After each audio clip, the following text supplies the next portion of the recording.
Baik pemirsa TVRI Parlemen, saat ini saya sedang berada di depan Komisi 3, tepatnya di depan ruang rapat Komisi 3 bersama dengan anggota DPR RI Komisi 3 yaitu Bapak Rudi Masud. Dan saya akan bertanya sedikit dengan beliau tentang penguatan regulasi dari BNN over capacity. Itu pendapat Bapak bagaimana tuh Pak?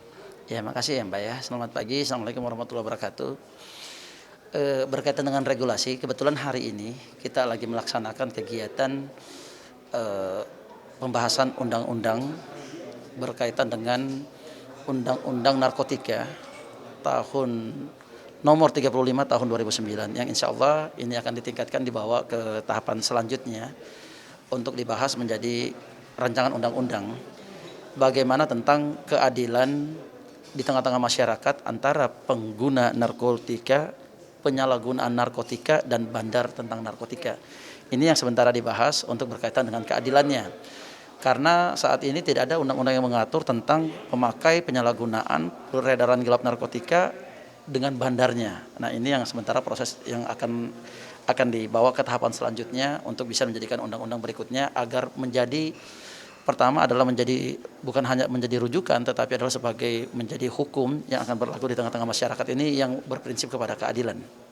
Kira-kira begitu, Mbak. Nah, dari hasil rapat tadi nih Pak, kan tentunya kan mungkin masyarakat agak kurang mengerti bagaimana kadang ada pemakai-pemakai akhirnya yang itulah tadi pemakai yang kecil masuk penjara bukan malah ditaruh ke rumah sakit ketergantungan obat, yang itu yang menyebabkan over capacity. Rehabilitasi ya. Ya, jadi berkaitan dengan ini juga termasuk berkaitan dengan Undang-Undang Nomor 35 tahun 2009. Ini yang akan supaya ada keadilan yang mana penyalahgunaannya, yang mana yang harus digunakan rehabilitasi.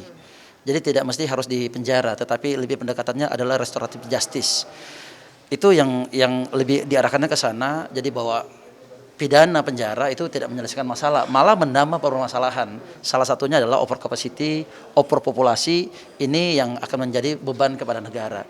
Ini makanya untuk yang penyalahgunaan atau korban narkotika ini yang harus direhabilitasi. Bandarnya inilah yang mestinya yang harus kita penjara supaya peredaran narkotikanya ini tidak ada lagi yang melaksanakan kegiatan-kegiatan ini secara masif, terstruktur, dan terorganisir.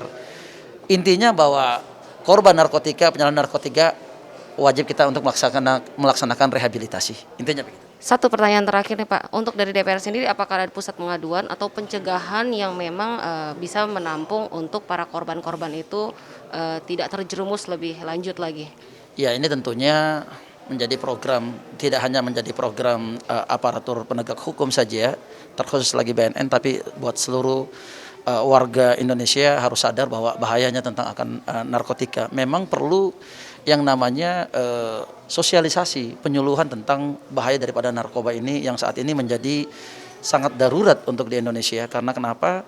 Pengguna narkotika khususnya yang saat ini memenuhi lapas-lapas kita menjadi overpopulasi itu antara 70 sampai 80% di setiap lapas-lapas yang ada di Indonesia ini. Ini makanya perlu diatur dengan regulasi yang baru, melaksanakan kegiatan undang-undang nomor yang lama menjadi yang baru untuk disesuaikan dengan saat ini situasi dan kondisi yang ada di Indonesia. Baik, semoga semuanya berjalan dengan baik ya Pak. Baik, terima kasih pemirsa TVRI Parlemen dimanapun Anda berada. Sekian dulu perbincangan kita bersama anggota DPR RI dari Komisi 3 yaitu Bapak Rudi Masud. Kita kembali ke studio.